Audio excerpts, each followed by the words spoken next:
Good evening. Tonight we'll be briefed by NTSB Chair Jennifer Homendy, and Homendy is spelled Homendy. Chair Homendy?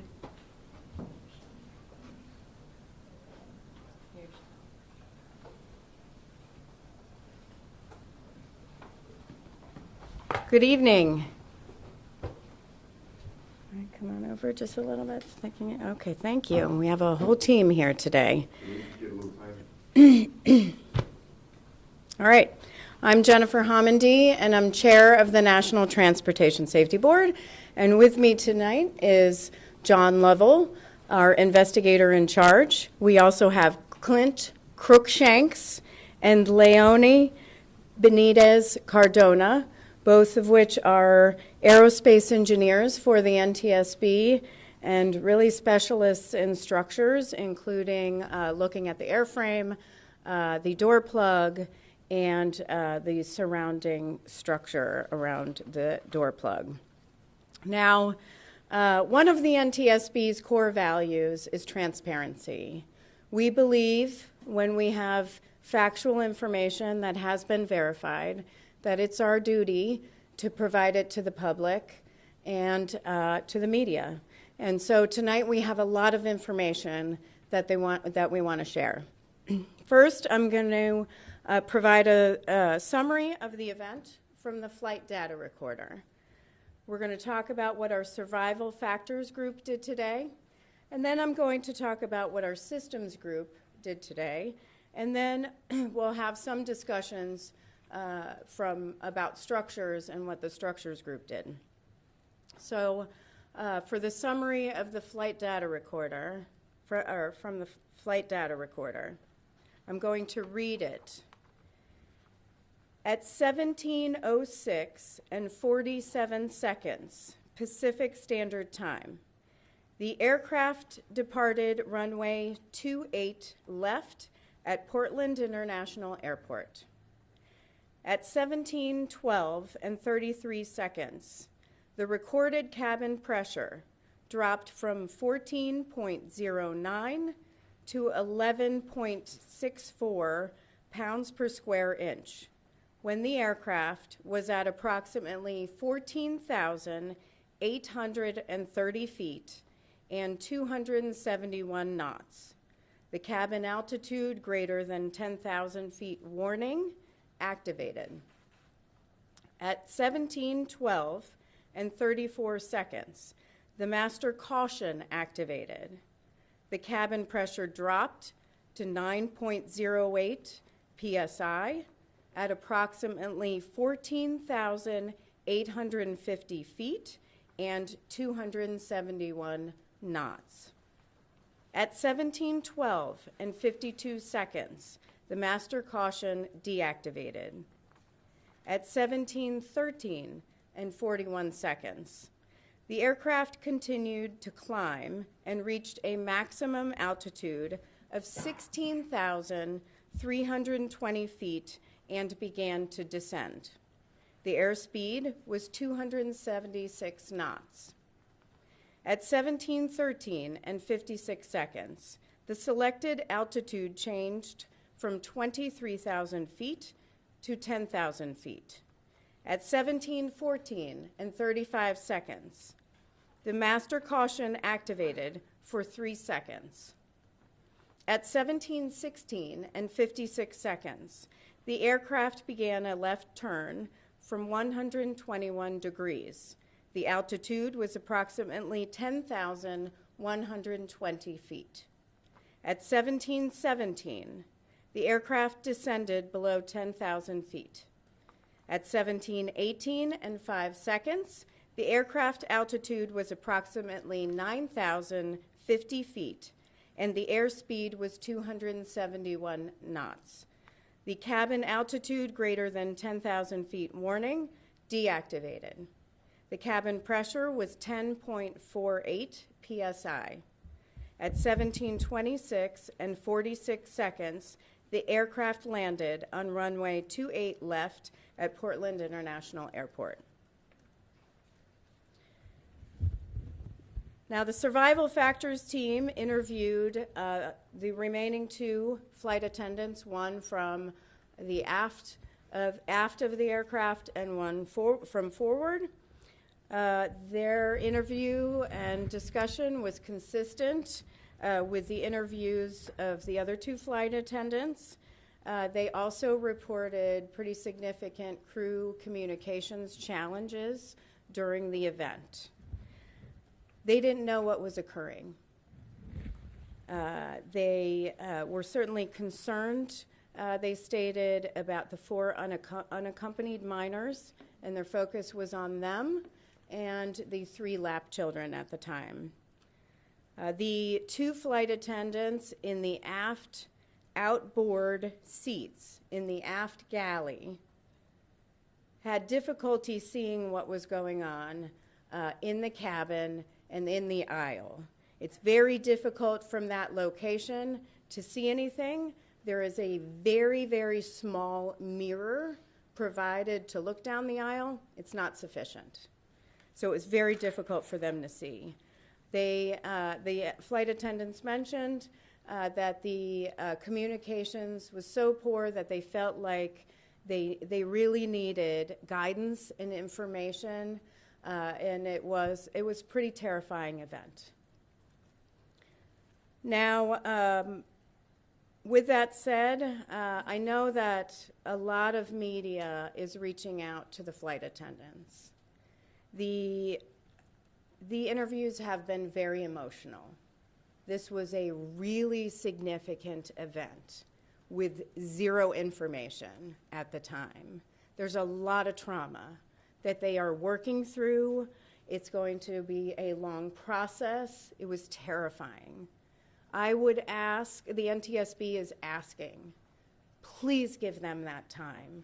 They are working with peer-to-peer counselors, and they just need that time to heal, and they have asked us to mention that in this media briefing, and I would really ask that you respect their wishes and give them that time to really begin to process what they experienced.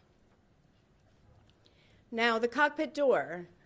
We found today that the cockpit door is designed to open during rapid decompression. It is designed to open during rapid decompression. However, no one among the flight crew knew that. They were not informed. So Boeing is going to make some changes to the manual, which then hopefully will translate into procedures and information for the flight attendants and for the crew in the cockpit. As far as the oxygen mask, that we weren't sure if it deployed or if it was stuck, it did deploy. We interviewed the passengers in that row, and they had put the oxygen mask back up in the panel, which was the other thing we suspected, but it did deploy and was working. Now on to systems. Our systems group focused on the cabin pressure control system on the aircraft. This is the auto pressurization light that illuminated that we have gotten a lot of questions on. This system is designed as a triple redundant system with one primary cabin pressure controller. It's a computer system. There is a secondary cabin pressure controller, that's a secondary computer system. And then there's a manual controller. So there are, it's a triple redundant system. That means that if the primary controller fails, the flight crew switches to the secondary controller. If that fails, they can switch to manual. Any one of these systems is fully capable of maintaining safe cabin pressurization. In fact, if either one of the computer systems is inoperative, the FAA allows the operator to continue flying the aircraft. We have verified from the maintenance logs that the redundant system operated as designed on December 7th, January 3rd, and January 4th, going into the alt mode, not needing to go into the manual mode. At this time, we have no indications whatsoever that this correlated in any way to the expulsion of the door plug and the rapid decompression. Now, the NTSB is very thorough, so we will go back and look at the flight data recorder, and we will get data on cabin pressure. And we're also going to download the memory on the cabin pressure controllers. We may have to pull the units to see why it was acting up, but we have asked Boeing for a specialist to arrive tomorrow to work through this, so we can just go through the rest of it. But again, no indication of any correlation between the two. With respect to the ETOPS restriction, Alaska Airlines reported to the NTSB that their internal policy is to restrict aircraft with multiple maintenance write-ups for certain aircraft systems from flying ETOPS flights for a period of time. That's not required by the regulation. That is an extra step that Alaska Airlines put in place. Now, ETOPS stands for Extended Twin Engine Operations. What that means is that ETOPS permits twin engine airplanes to operate over a route that contains a point further than 3 hours flying time, 3 hours for this aircraft, from the nearest airport. And the restriction was put in place per Alaska as an extra step to ensure safety and to allow them to conduct maintenance. As for the structures, I want to start by thanking Bob, who all of the media successfully outed. But Bob apparently was a star with all his students today. I really want to thank the community overall. I can't thank you enough. Every time the NTSB asks for help, every single time the community pulls through. And I just want to say thank you to everyone. I especially want to say thank you to Bob. I'm sure he was a hit at school today, so that's very exciting. We did go out at 7 a.m. this morning to retrieve the door plug. We are still looking for the bottom hinge fitting and a spring. It's a pretty large spring. The fitting is a green circular piece with a hole in it. It's not key to the investigation. This is not something that's key to us determining anything or ruling out anything. We're just fine. But it's always nice to have some of the pieces if you find it. And if anyone does, please call NTSB. Please email us at witness@ntsb.gov or contact local law enforcement. Again, I want to thank local law enforcement and the FBI for helping us also look throughout the early stages of our investigation. I will mention that community members also found today a plastic window frame and a headset and headrest, a headrest, and turned that into the NTSB. So we really appreciate that. Thank you. Now, our structures team examined the right door plug. So the door plug on the left is what expelled the aircraft. They examined the right door plug in its installed position today and found no discrepancies. Everything was in place. Now, again, they examined it in the installed position. At some point, they may look at it in the position where you would conduct maintenance, which is 15 degrees down. That's still to come. Now, tomorrow, we also plan to do a 3D scan of the left opening and match it up to models and drawings to ensure that we're not missing anything. We're also going to send components and the door plug back to our lab in DC for further examination. Now, what we did want to provide to everyone today in real time is what broke. We are going to provide what broke. We cannot tell you at this time how or why. We do not have that information. We will have that information. It's going to take time, and we're going to have to analyze the components and the door plug in our lab to be able to figure out how this happened and why this happened. So I'm going to allow Clint Crookshanks to go through that. Again, Leonie and Clint are the specialists here, and I think it's important that you hear it directly from them so you get the right information. Thank you, Chair. I'd like to give another shout out to Bob. Without him, we wouldn't have this door plug and be able to examine it, so yay, Bob.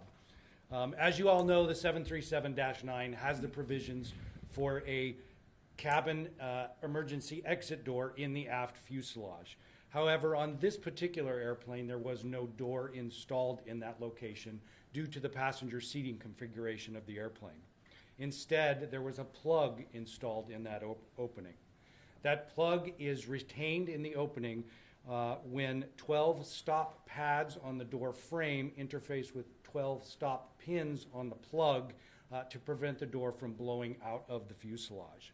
In order to install that plug into the fuselage, you rotate it up so that the door or the plug stop is above the door stop. It translates inboard and then down so the stops then engage. At that point, 4 stop bolts are installed in the mechanism to prevent that plug from translating upward, disengaging those stops.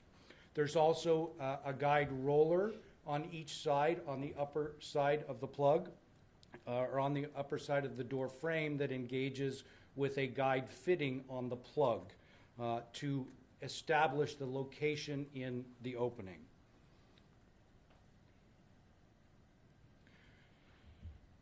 The exam to date has shown that the door, in fact, did translate upward.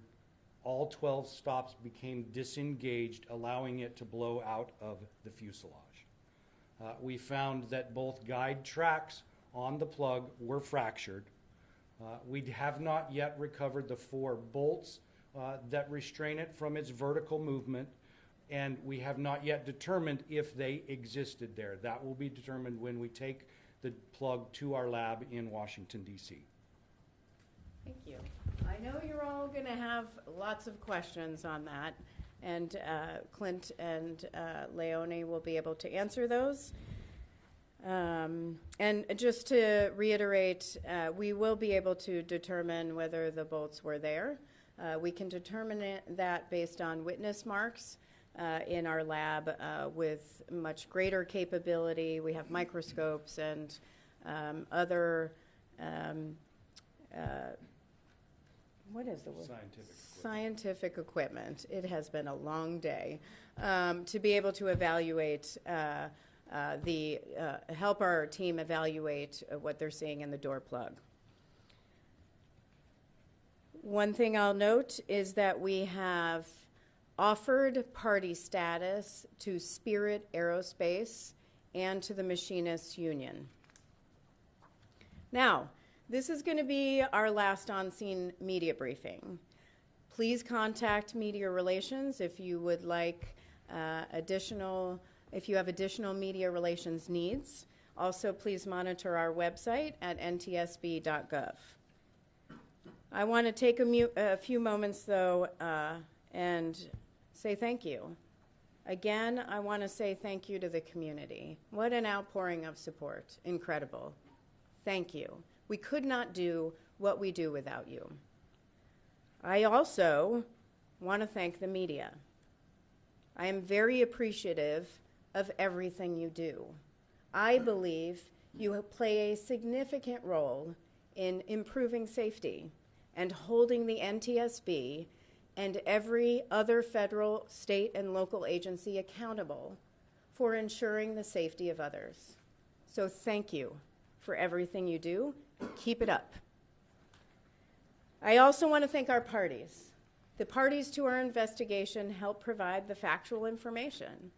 They are the ones who give us that technical information that allow us to ask all the great questions and dig into the issues. But then we move away from the parties at some point and we do our own analysis without the parties, and we develop our own findings, probable cause, and safety recommendations that we hope will get implemented. And we are not shy, I am not shy, about pushing for implementation, because without those changes, there really is no safety improvement. So that's why we push so hard. Finally, I am very proud of the NTSB team. We always are.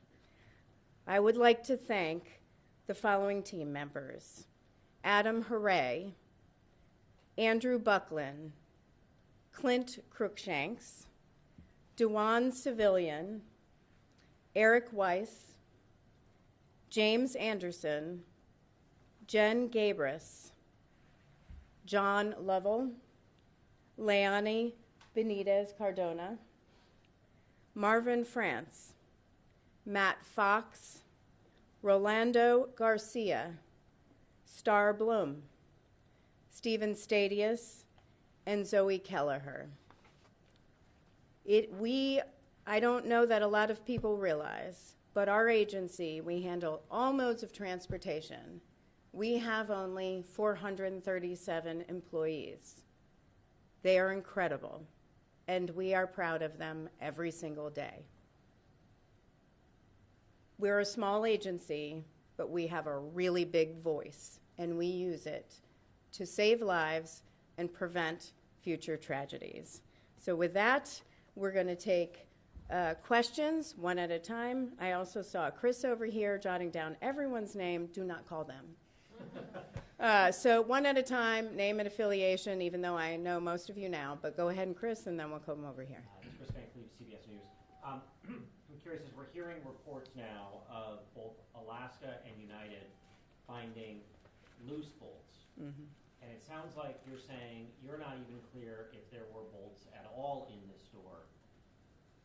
Does the MAX need to be looked at more closely? Well, first of all, we're really focused on this aircraft.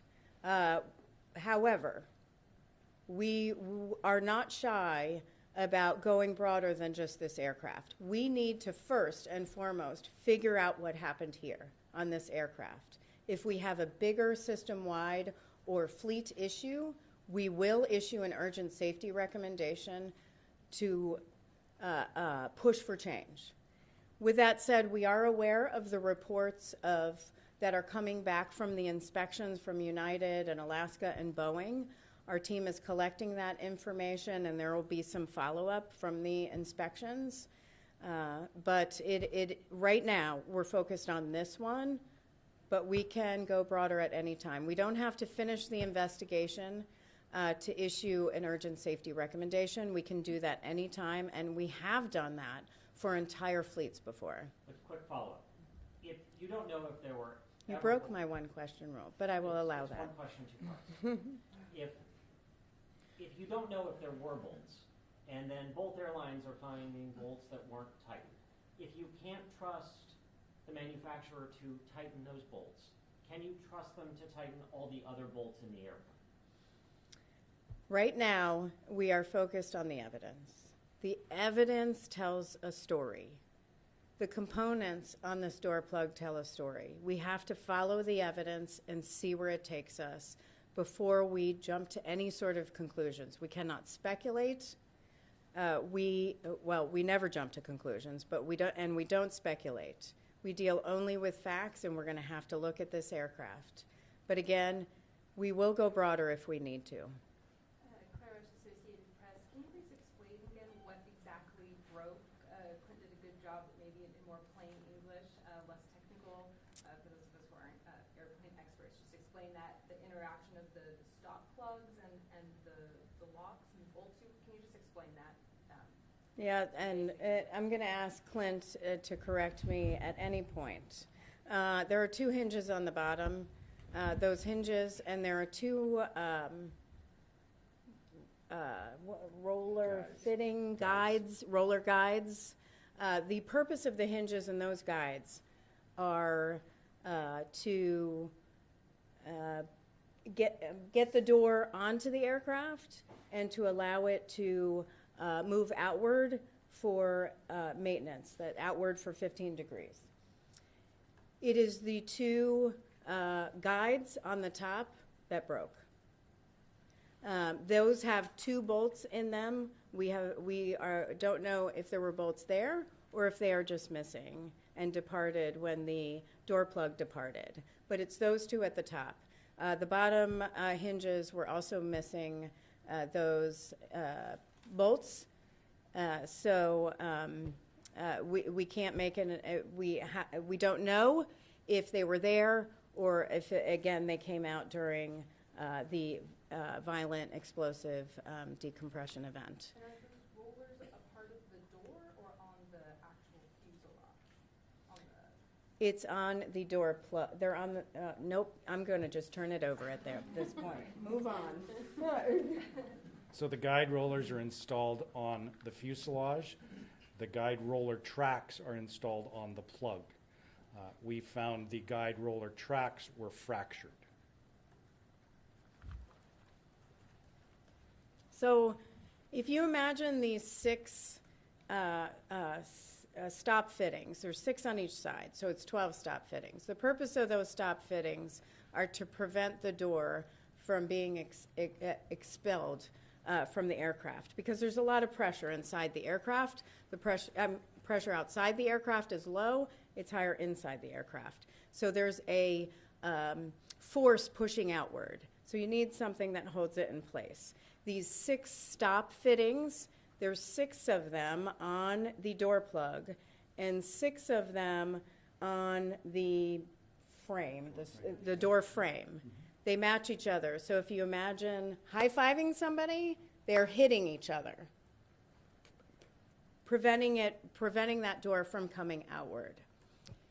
In order to put the door in place, if you put it just right in place, it would hit those stop fittings. You couldn't get it in place. So what you have to do, it has to go upwards, go on the hinge, and then go in.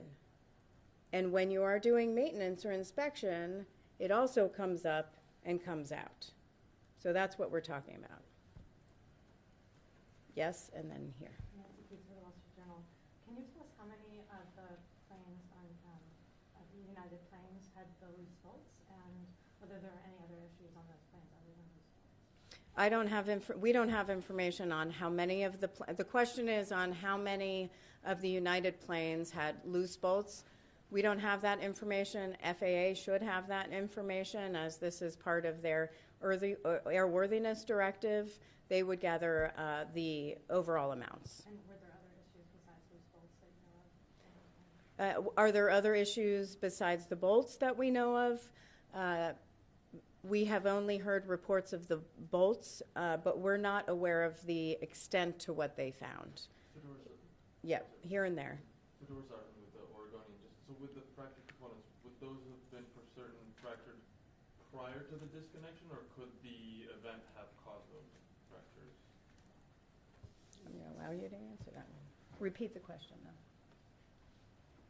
The fractures that you found, were they contributing to this incident or a result of the incident? The question is, were the fractures we found contributing to the incident or as a result? Based on our examination so far, the door translated up and disengaged from the stops, which then fractured the fitting, so it was after it disengaged from the stops. So then it doesn't necessarily explain what? Correct. Here and then here. Thanks. Deborah Bloom with Reuters. The FAA warned airlines in August against using the engine's de-icing system on Boeing MAX planes, specifically in dry air conditions, for more than 5 minutes. They said that it could cause the composite inlet surrounding the engine to break off and hit a window or door and cause decompression. On Friday, around the 5 p.m. hour when the incident occurred, it wasn't raining, and the passengers we interviewed told us that they were delayed from takeoff by 20 minutes because the plane was being de-iced. What are we to make of this, and was there any damage to the door or the plane itself that would indicate that the de-icing system could have played a role in the decompression? Want to address that? You have relayed a very elaborate scenario, which there is no evidence to support at all. De-icing is a procedure that is done routinely during the winter periods, and there are no indications that is contributory in any way to this event. Yes. You talked about, Catherine Cook, KGW News, you talked about interviewing the flight attendants. Could you elaborate on if and when you interviewed the pilots and what that produced? The question was on what came of the interviews of the pilots. So for the captain and the first officer, they described very loud environment, chaotic. At the time, they heard a bang, and then some pressure changes in their ears. They mentioned that the door had flown open at the same time. A flight attendant had attempted to close it a few times, eventually succeeded in that.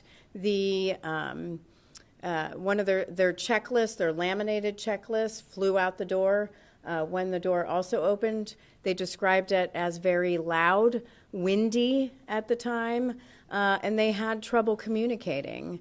They had trouble hearing each other. They had trouble hearing air traffic control, and they had trouble communicating throughout the event.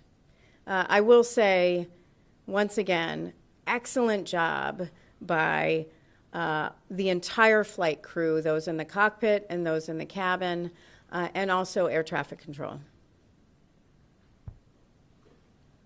Here and here. Just have a follow-up on my previous question. So just to confirm I'm understanding correctly, those 12 lock points you described, Stop fittings. stop fittings, those were not locked in, and because of that, the door plug shifted upward? No. So the stop fittings, so the question is on the stop fittings and their role. So the stop fittings, there's no locking mechanism on them. Again, it's like saying high five to somebody. They're pressing against each other, or really it's pressing from inside the cabin outward. But it's essentially holding the door in place. The upward motion is one that is needed in order to get the door in place on installation and to move the door outward when 15 degrees during inspection and maintenance. Did you want to add anything to that? Are you good? Yeah, I think so. So Okay. if the door is bolted in, it should not move up. It should not move up. If the door is bolted in, bolted in, though, is an interesting term. The roller guides and the bolts on the bottom for the hinges they're not for, essentially holding the door in. They are designed for maintenance and for installing the door. It's the stop fittings that are designed to keep the door in place. So the bolts don't keep the door in place? No. Then what is the significance of it if they're missing? The 4 bolts in the mechanisms prevent the door from translating upwards. So if the bolts are there, the door doesn't move up, which means it doesn't fly off. Yes, by design, if the bolts are there, it prevents the door from translating upwards and disengaging from the stop fittings And flying off the plane. and flying off the plane. Okay. However, the bolts can break or any number of things which we have to look at. So when you put the door in, when you install the door, or you're doing maintenance or an inspection, you need movement. But when you're not doing that, you need those bolts so there's no movement upwards. If you didn't have if you didn't allow the door to move upward, you could never get the door out. So the bolts hold the door in its upright and locked position, so to speak. Yes. Such that it doesn't move in a way that could have it exit the aircraft unexpectedly in flight. Are you okay with that? Yes. Okay. So it's like you were saying earlier that the stop fittings aren't what prevent it necessarily. Like it's like a high five you described. Yes. So the bolts prevent it from like unhigh five. No. So the I think I get it. so here, we're gonna high five right here. Here's a stop fitting. There's 12 of these, right? Okay, great. This is our moment, John. If you want to open this door, you can't if this is pushing. So if you want to install the door, or if you want to do maintenance and rotate it outward, or push it outward, you can't do it in this position. You have to come up and then bypass those stop fittings in order to come down. Understood? Okay. We did have a question. Here and then there. Sorry. Go ahead. Kyra Buckley, Oregon Public Broadcasting, NPR. I'm wondering about the door plug that you guys found here in the Portland area, and you're sending it back to Washington, D.C. I'm wondering how it's getting sent back to D.C. to kind of preserve, so you guys can look at it, and then also about how long do you expect the investigation into the why and how should take? I'm going to ask Clint to address that. So the plug will be crated and shipped along with some other parts that we are retrieving from the airplane to our lab in Washington, D.C., and we will set up a time to look at those parts that is convenient for our staff and for the parties to the investigation. Shipped by plane? Don't know. Okay. Probably too large to go by plane, but don't know yet. And any idea how long the investigation might take? Our investigations can take anywhere from a year to 18 months. Now over here. Claire McMichael, ABC. Wondering if with the more widespread bolt issue that we're seeing, is there any indication how those bolts are coming loose, if it's engineering or torque or something else? And how can we be sure that they won't come loose again when those planes are cleared to go back in the sky? The question is on the bolts and some of the reports from United and Alaska and Boeing of loose bolts and the extent of that and how you can be assured going forward that that won't expand or happen again. That is something that it's a great question for the Federal Aviation Administration. They are really spearheading efforts to inspect these planes and working with Boeing and the operators on how the inspections will be performed and learning what repairs will be made. So that's something that I would direct folks to the FAA for. Last question? So just to be sure. One quick follow-up on this, actually, on the inspect and clear process.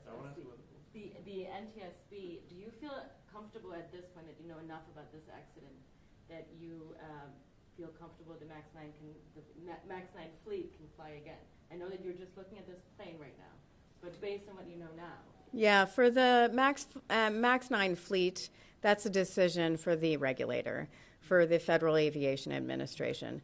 The NTSB does not ground fleets. That's something that the regulator is responsible for. What we do is we determine our entire mission is not just what happened, but why it happened to prevent it from reoccurring. And we, through our process, our investigative process, we're constantly communicating with FAA, with Boeing, and other parties to ensure everyone is aware of what we're doing. We're often all doing it together because we collect the factual information together, and that enables FAA and others to make long-term safety change.